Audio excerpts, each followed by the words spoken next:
So what are your books about? Just give us a brief idea of what it's about. Brief idea. So, Rooms and Ruins is a collection of 12 short stories. They're fictional in nature. I say that, but they're based in contemporary South African context. And so you get a short story about the recent floods that happened in KZN. You get a short story about the lootings that happened around Zomamas 4. You get a current story that is happening even now with the xenophobic attacks. So there's a lot of contemporary stuff that dates back to 2010, FIFA World Cup, the first game that happened. So what I've been getting from people that are reading the book is, yes, it's fictional, but it's so relatable because it's things that we are currently living and dealing with today. It's about real events. It's about real events, but fictional characters. Speaks to just the interconnectedness of who we are as South Africans, I suppose, at this point in time. And your second? And Neither Noir is a collection of poems. It's about identity. It's about struggling to fit into neither this nor that. So that's a wordplay there. Black and yellow, because I didn't want black and white. I'm wearing that, so. Or was it black and yellow because you like Wiz Khalifa?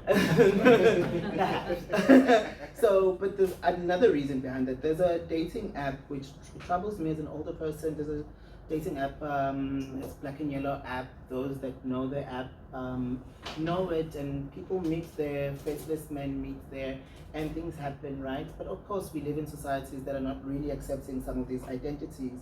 But also, there is a just dehumanizing effect of being in that space.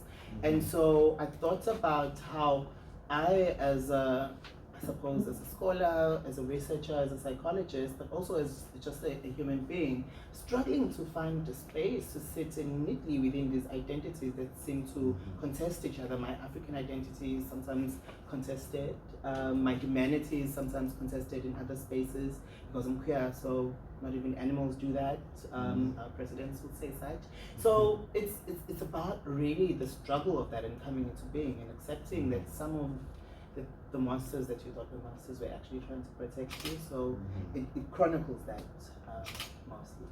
Okay, it's great that you brought up that you wrote a poetry book. I know there are some poets here in the audience today, so hopefully your talk will be inspiring for them.